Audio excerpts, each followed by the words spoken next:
Zaskia Gotik mendadak nekat jual rumah di sosmed, banjir komentar. Pendangdut tanah air Zaskia Gotik, mendadak nekat menjual rumah di sosial media.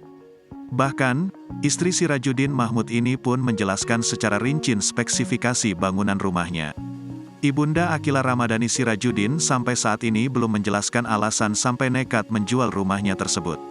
Nama Zaskia Gotik tak pernah lepas dari sorotan, apalagi setelah isu rumah tangganya dengan Sirajuddin kandas. Zaskia Gotik harus makan hinaan dari netizen yang menuding rumah tangganya hancur. Meski begitu, Zaskia Gotik sudah berulang kali klarifikasi jika rumah tangganya dengan Sirajuddin baik-baik saja. Ex Vicky Prasetyo ini tak menyangka rumah tangga yang selama ini adem ayem mendadak kena isu miring.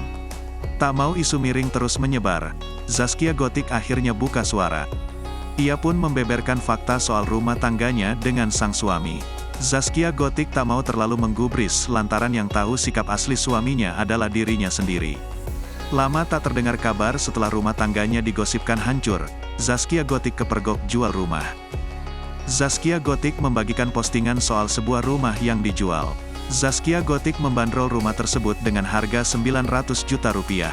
Jika berminat untuk membeli rumah tersebut, Zaskia Gotik meminta netizen untuk menghubungi sang adik. Namun, netizen banyak yang justru memberikan komentar negatif atas unggahan Zaskia Gotik ini. Ada yang merasa heran lantaran seorang artis seperti Zaskia Gotik memiliki rumah yang tampak sederhana. Ada pula yang merasa heran mengapa Zaskia mendadak menjual rumah dan mengaitkannya dengan Sirajuddin Mahmud hingga diduga bangkrut atau jatuh miskin. Pasalnya, sebelum membuat postingan soal menjual rumahnya, Zaskia Gotik juga sempat menjual mobilnya.